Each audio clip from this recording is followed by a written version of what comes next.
ಇವತ್ತೊಂದಿನ ಈ ಒಂದು ಸುಂದರವಾದ ಕಾರ್ಯಕ್ರಮವನ್ನು ಹಮ್ಮಿಕೊಂಡು ನಮ್ಮನ್ನ ಆಹ್ವಾನಿಸಿ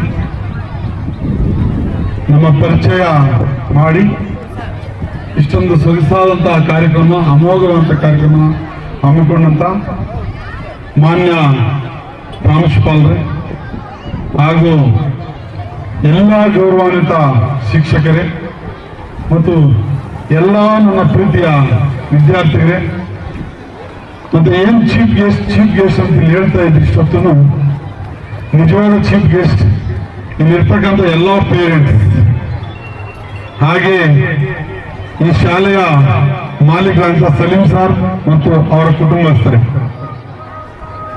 ಏನಿವತ್ತು ನಮ್ಮನ್ನ ಕರೆದು ಈ ಒಂದು ಕಾರ್ಯಕ್ರಮ. ಆಮೇಲೆ ಒಂದು ವಿಷಯ ಹೇಳ್ಬಿಡ್ತೀನಿ, ನನಗೆ ಸ್ಲಿಪ್ ಇಟ್ಕೊಂಡು ಮಾತಾಡೋದು ಬರಲ್ಲ. ನಾನು ಆನ್ ದ ಸ್ಪಾಟ್ ನನ್ನ ಮನಸ್ಸಿಗೆ ಏನಿಸ್ತಾರೆ ಅದು ಮಾತಾಡೋ ಮನುಷ್ಯ. ಆದ್ರೂ ಸಹ ನಮ್ಮ ಇನ್ನೊಬ್ಬ ಅತಿಥಿಗಳಂತ ನಮ್ಮ ಇನಾಯತ್ ಸರ್, ನಿಮ್ಮ ಪತ್ರಿಕಾ ವರದಿಗಾರರು, ಅವ್ರು ಮಾತಾಡ್ಬೇಕಾಗಿತ್ತು. ಅವರ ಒಂದು ಅನಿಸಿಕೆಗಳನ್ನ ಅವ್ರನ್ನ ಟಿಪ್ಪಣಿ ಮಾಡ್ಕೊಂಡು ಬಂದಿದ್ರು. ಅದು ಒಳ್ಳೆ ಭಾಷಣಕಾರರ ಲಕ್ಷಣ ಕೂಡ, ನಮ್ಮಂತ ಲಕ್ಷಣ ಅಲ್ಲ. ಅವರು ಮಾತಾಡೋಣ ಅಂತೇಳಿ ಅವ್ರ ಮಾತನ್ನು ಸಹ ನನ್ನ ಕೈಯಲ್ಲೇ ಹೇಳಿಸ್ತಾರ. ಅವರು ನಾನು ಹೇಳ್ತಾರಲ್ಲ ಅವ್ರ ಮಾತು, ನನ್ನ ವಿನಾಯಕ್ ಅವರ ಮಾತು. ಎಲ್ಲರಿಗೂ ನಮಸ್ಕಾರ. ಬಿಸಿಲಾಗ್ತಾ ಇದೆ, ಊಟದ ಸಮಯ ಆಗ್ತಾ ಇದೆ, ಮಾತಾಡ್ತಾ ಹೋದ್ರೆ ಲೇಟ್ ಆಗ್ತದೆ. ಬೇಗ ಬೇಗ ಮಾತಾಡಿ ಮುಗಿಸ್ತೀನಿ. ನನಗೆ ಇಂಗ್ಲಿಷ್ ಅಷ್ಟು ಚೆನ್ನಾಗಿ ಬರಲ್ಲ, ಯಾಕಂದ್ರೆ ನಿಮ್ಮಂತ ವಯಸ್ಸಲ್ಲಿ ನಾನು ಓದಿಲ್ಲ ಅಷ್ಟು ಚೆನ್ನಾಗಿ. ನೀವು ಅದಕ್ಕೆ ಮಿಸ್ ಮಾಡ್ಕೋಬೇಡಿ. ಈಗ ನನಗೆ ಕಷ್ಟಪಟ್ಟು ಓದಿ ಒಳ್ಳೆ ಶಿಕ್ಷಕರು ಸಿಕ್ಕಿದ್ದಾರೆ, ಒಳ್ಳೆ ಪ್ರಾಂಶುಪಾಲ ಸಿಕ್ಕಿದ್ದಾರೆ, ಆಮೇಲೆ ನಿಮ್ಗೆ ಓದಿಸುವಂತ ಒಳ್ಳೆ ತಂದೆ ತಾಯಿ ಸಿಕ್ಕಿದ್ದಾರೆ. ಆಗಿನ ಕಾಲಕ್ಕೆ ಆ ಒಂದು ಅನುಕೂಲವಿಲ್ಲದೆ ಮತ್ತೆ ನಾವು ಸ್ವಲ್ಪ ಸೌಂದರ್ಯತನ ಬಿಟ್ಟು ಓದೋದನ್ನು ಬಿಟ್ಟಿದ್ದಕ್ಕೆ ಇವತ್ತು ನಮಗೆ ಸ್ಪಷ್ಟವಾಗಿ ಇಂಗ್ಲಿಷ್ ಮಾತನಾಡಕ್ ಬರಲ್ಲ. ನೀವೊಂದು ಆ ಅವಕಾಶನ ಕಳ್ಕೋಬೇಡ ಅನ್ನೋದು ನನ್ನ ಆಶಯ.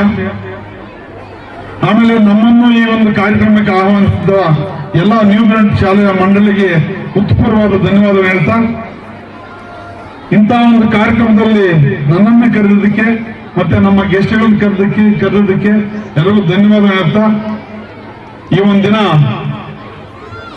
ಏನು ಶಾಶ್ವತ ನೀರಾವರಿ ಹೋರಾಟ ಇರೋದ್ರಿಂದ ನಾನು ಶಾಶ್ವತ ನೀರಾವರಿ ಹೋರಾಟದ ಒಂದು ಸದಸ್ಯನು. ಮಕ್ಕಳು ಗೊತ್ತಾಗಿರ್ಬೋದು, ಎಲ್ಲ ಪೇರೆಂಟ್ಸ್ ಗೊತ್ತು.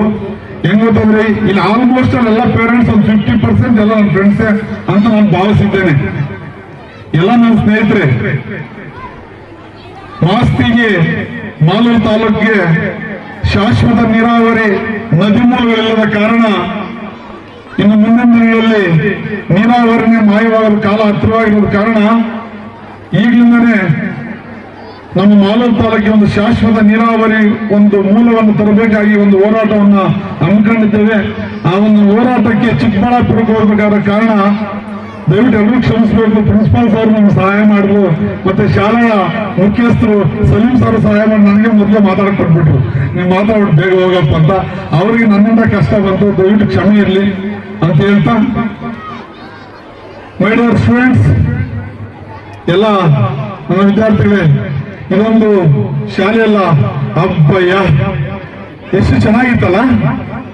ಆಗ್ಲಿಂದ ಸ್ಪೋರ್ಟ್ಸು ಮತ್ತೆ ನಿಮ್ಮ ನೃತ್ಯಗಳು ಮತ್ತೆ ಕೊಟ್ಟಂತ ಪ್ರೈಜಸ್ ಬಹುಮಾನಗಳು ಎಷ್ಟು ಚೆನ್ನಾಗಿತ್ತು, ಎಷ್ಟು ಸೊಗಸಾಗಿತ್ತು, ಮತ್ತೆ ಬ್ಯೂಟಿಫುಲ್. ಹಾಗೆ ಇರ್ಬೇಕಲ್ಲ ಲೈಫು. ಎಲ್ಲ ವಿದ್ಯಾರ್ಥಿಗಳು ಕೇಳ್ತಾ ಇದ್ದೀರಾ? ಹಾಗೆ ಇರ್ಬೇಕಾದ್ರೆ ಈಗಿನಿಂದ ನಿಮ್ಮ ಶಿಕ್ಷಕರು ಹೇಳ್ತಕ್ಕಂಥದ್ದು ಮತ್ತೆ ನಿಮ್ಮ ತಂದೆ ತಾಯಿ ಹೇಳ್ತಕ್ಕಂಥ ಮಾತನ್ನು ಕೇಳಬೇಕು. ಇಲ್ಲಂದ್ರೆ ಲೈಫ್ ಮತ್ತೆ ಬೇರೆ ಬೇರೆ ಕಡೆ ಹೊರಟೋಗ್ತದೆ.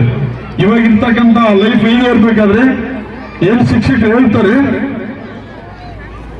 ಏನು ಈ ಒಂದು ಅವಕಾಶ ನಿಮ್ಗೆ ಸಿಕ್ಕಿದೆ, ಗೋಲ್ಡನ್ ಲೈಫ್ ಅಂತೀರ ಇದನ್ನ. ಈ ಗೋಲ್ಡನ್ ಲೈಫ್ ನಿಮ್ಗೆ ಸಿಕ್ಕಿದೆ. ಈ ಗೋಲ್ಡನ್ ಲೈಫ್ ಅನ್ನ ಮುಂದೆ ಗೋಲ್ಡನ್ ಲೈಫ್ ಆಗಿ ಉಳಿಸ್ಕೊಳ್ಳೋದು ನಮ್ಮ ಕೈಯಲ್ಲಿದೆ.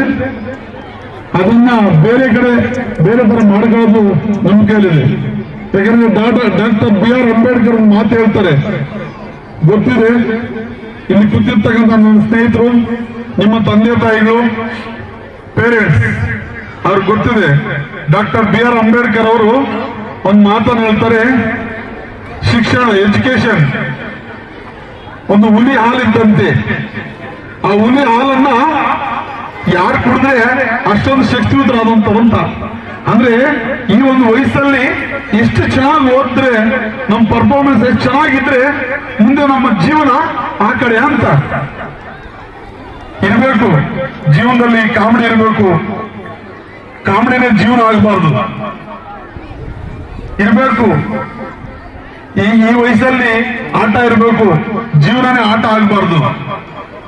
ಓದಬೇಕು, ಯಾವ ರೀತಿ ಓದಬೇಕು, ಆಡಬೇಕು. ಯಾವ ರೀತಿ ಆಡ್ಬೇಕಂದ್ರೆ ನಮ್ಮ ಹಳ್ಳಿ ಪೂರ್ತಿ ಹಳ್ಳಿ ನಮ್ಮ ಕಡೆ ತಿರುಗಿ ನೋಡ್ಬೇಕು, ಆ ರೀತಿ ಓದಬೇಕು, ಆಡಬೇಕು. ಯಾವ ರೀತಿ ಆಟ ಆಡ್ಬೇಕಂದ್ರೆ ಪೂರ್ತಿ ಹಳ್ಳಿ, ನಮ್ಮ ಹಳ್ಳಿ ಜನ ನಮ್ಮ ಕಡೆ ಸುತ್ತ ತಿರುಗಿ ನೋಡ್ಬೇಕು, ಆ ರೀತಿ ಬದುಕಬೇಕು. ಆಗ್ಲೇ ಒಂದು ಇದಾಡುವಾಗ ಒಬ್ಬ ಹುಡುಗ 8th ಕ್ಲಾಸ್, ಏನ್ ಸರ್ ಅವ್ರ ಹೆಸರು? ಸಿದ್ಧಾರ್ಥ. ಎಲ್ಲರೂ ಅವನೇ ಒಂದು ಇದು ಮಾಡಿದ್ರು, ಎಲ್ಲರ ನೋಟನ ಅವ್ರ ಕಡೆ ಇತ್ತು. ಆ ರೀತಿ ನಮ್ಮ ಹಳ್ಳಿಯಲ್ಲಿ ಎಂತೆಂತ ದೊಡ್ಡ ದೊಡ್ಡ ದೇಶವನ್ನು ತಿರುಗಿ ನೋಡೋ ಮಾಡ್ತಾರೆ ಸ್ಟೂಡೆಂಟ್ಸ್. ಪ್ರಪಂಚನೇ ನಮ್ಮ ಕಡೆ ಹಾಗೆ ನೋಡುವಾಗ ಮಾಡ್ತಾರೆ. ನಾವು ನಮ್ಮ ಹಳ್ಳಿನೂ ನಮ್ಮ ಕಡೆ ತಿರುಗಿ ನೋಡುವಾಗ ಮಾಡಕ್ಕಾಗಲ್ವಾ?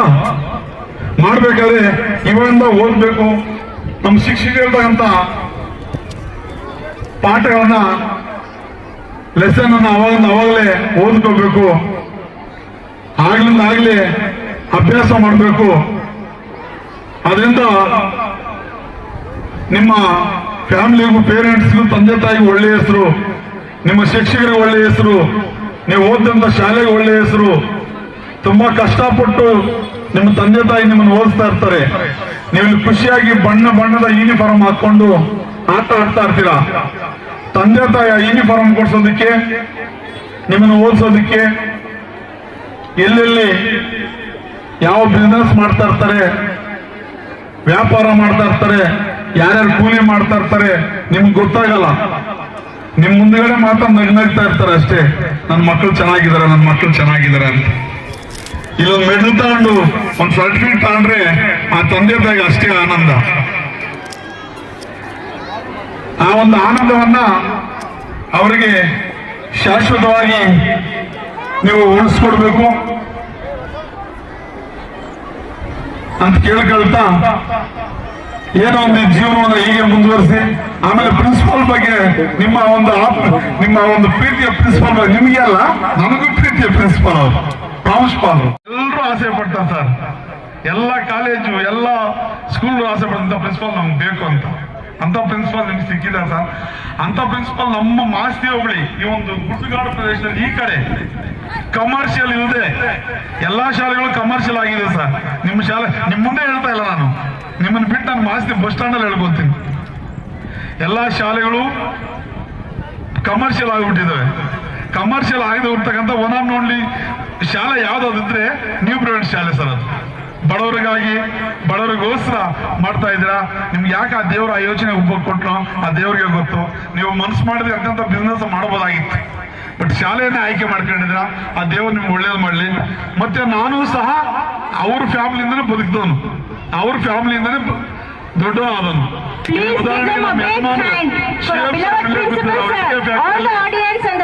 ಕಾಲ ಕೆಲಸ ಮಾಡಿದ್ದೀನಿ ನಾನು, ಅವ್ರ ಇಟ್ಕೆ ಫ್ಯಾಕ್ಟ್ರಿಯಲ್ಲಿ ಕೆಲಸ ಮಾಡಿದ್ದೀನಿ.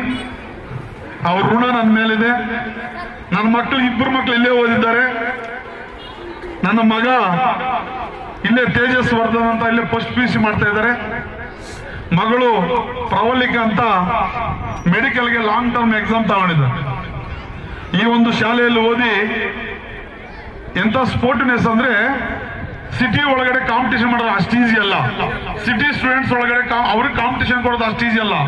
ನಿಮ್ಮ ಒಂದು ಶಾಲೆಯ ಮಗು ಆ ಸಿಟಿಯಲ್ಲಿ ಅವಾಗಲಿಂದ ಅವ್ರ ಫ್ಯಾಮಿಲಿ ಬ್ಯಾಕ್ ಗ್ರೌಂಡ್ ಎಲ್ಲ ಅಂತ ಕಮರ್ಷಿಯಲ್ ಕಾರ್ಪೊರೇಟರ್ ಮಕ್ಕಳ ಜೊತೆ ಕಾಂಪಿಟೇಷನ್ ಕೊಡ್ತಾ ಇದ್ರೆ ನಿಮ್ ಶಿಕ್ಷಣ ಇನ್ನೆಷ್ಟು ಉತ್ತಮವಾಗಿರ್ಬೇಕು, ಎಷ್ಟು ಚೆನ್ನಾಗಿರ್ಬೇಕು. ಹಾಗೆ ನನ್ನ ಮಗಳು ಉದಾಹರಣೆ, ನಾನು ಉದಾಹರಣೆ. ಈ ಒಂದು ಶಾಲೆಯ ಒಂದು ಪೋಷಕನಾಗಿ ಈ ಶಾಲೆಯ ಒಂದು ಗುಣಮಟ್ಟವನ್ನು ಹೇಳಲಿಕ್ಕೆ ನಾನೊಂದು ಉದಾಹರಣೆ, ನನ್ನ ಮಕ್ಕಳು ಉದಾಹರಣೆ. ಎಲ್ಲ ಆತ್ಮೀಯ ಶಿಕ್ಷಕರೇ ಮತ್ತು ಪ್ರಾಂಶುಪಾಲರೇ ಮತ್ತು ಎಲ್ಲ ಪೇರೆಂಟ್ಸ್ ಮತ್ತೆ ಎಲ್ಲ ಪೋಷಕರೇ, ಮಾತಾಡ್ತಾ ಹೋದ್ರೆ ತುಂಬಾ ಟೈಮ್ ಆಗುತ್ತೆ ನಿಮಗೆ, ಮತ್ತೆ ಊಟದ ಟೈಮ್ ಆಗುತ್ತೆ, ಮತ್ತೆ ನಾನು ಹೋಗೋ ಟೈಮ್ ಆಗುತ್ತೆ, ಕ್ಷಮಿಸ್ಬೇಕು. ಈ ಒಂದಿನ ನಾನಿಲ್ಲಿ ಕರೆಸಿ ಈ ಒಂದು 4 ಮಾತುಗಳು ಹೇಳಕ್ಕೆ ಅವಕಾಶ ಕೊಟ್ಟಂತ ಎಲ್ರಿಗೂ ಸಹ ಒಂದ್ಸತ್ತ ಈ ನನ್ನ ಮಾತುಗಳನ್ನ ಮುಗಿಸ್ತಾ ಇದ್ದೀನಿ.